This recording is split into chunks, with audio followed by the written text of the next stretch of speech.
Yo mga idol, kamusta? Sports Talk PH nga pala. Ang update kay Pacquiao, pag-usapan natin yan mga idol.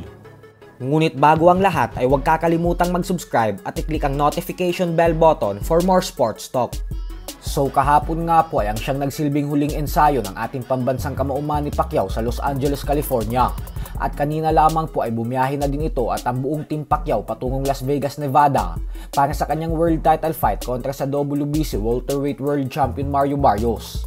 At magandang balita nga po dahil bagamat may 5 araw pa bago ang official and final weigh-in, ay mukhang wala na talagang magiging problema at aberya ang ating pambansang kamao sa pagkuha ng tamang timbang.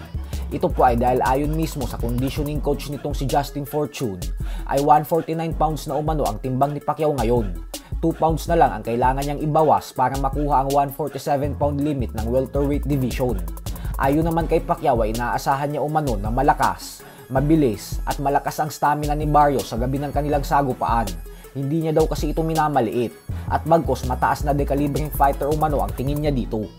Sa kabilang banda naman mga idol ay naglabas na din nga po ng final prediction ang dalawang legend na sila former 4 Division World Champion Juan Manuel Marquez at 2 Division Undisputed World Champion Terence Crawford patungkol sa nalalapit na laban ni Pacquiao. Ayon kay Crawford ay kumpiyansa umano siya na mananalo si Pacquiao sa laban na ito. Paliwanag ni Crawford na mangingibabaw daw kasi ang experience ng ating pambansang kamao sa bandang huli at ang punching power daw ni Pacman ang siyang magdadala dito sa tagumpay. Habang si Marquez naman ay sinabing alam niya daw na napakadelikado ng laban na ito para kay Pacquiao nang dahil sa edad nitong 46 years old. Subalit malaki daw ang kanyang tiwala kay Pacquiao.